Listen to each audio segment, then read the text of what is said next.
നമസ്കാരം, സഹ്യ ന്യൂസിലേക്ക് സ്വാഗതം. പണം നൽകാതെ ഓടാൻ ശ്രമം, അസഭ്യം പറച്ചിൽ, കയ്യേറ്റം ചെയ്യൽ, മദ്യശാലയിൽ പോലീസിന്റെ പരാക്രമം. മദ്യലഹരിയിൽ ബെവറേജസ് കോർപ്പറേഷനിലെ ഔട്ട്ലെറ്റിൽ പോലീസുകാരന്റെ പരാക്രമം. പണം നൽകാതെ മദ്യക്കുപ്പിയുമായി ഓടാൻ ശ്രമിച്ചതിന് പുറമെ ജീവനക്കാരിയെ അസഭ്യം പറയുകയും കയ്യേറ്റം ചെയ്യുകയും ചെയ്തു. ജീവനക്കാർ പോലീസിൽ പരാതി നൽകി. എറണാകുളം ജില്ലയിലെ കിഴക്കമ്പലത്തിനടുത്ത് പട്ടിമറ്റത്തുള്ള ബെവറേജസ് ഔട്ട്ലെറ്റിൽ ഇന്നലെ രാവിലെയാണ് സംഭവം.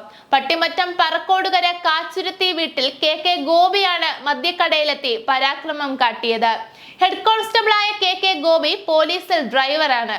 രാവിലെ 10:45 ഔട്ട്ലെറ്റിലെത്തിയ ഗോപി പണമടയ്ക്കുന്ന കൗണ്ടറിനരികിലെത്തി ജീവനക്കാരിയോട് തർക്കിക്കുന്നത് CCTV ദൃശ്യങ്ങളിൽ കാണാം. ഇവരെ അസഭ്യം പറഞ്ഞതിനു ശേഷം കുപ്പിയുമായി ഗോപി പുറത്തേക്ക് ഓടുന്നതും ദൃശ്യത്തിലുണ്ട്.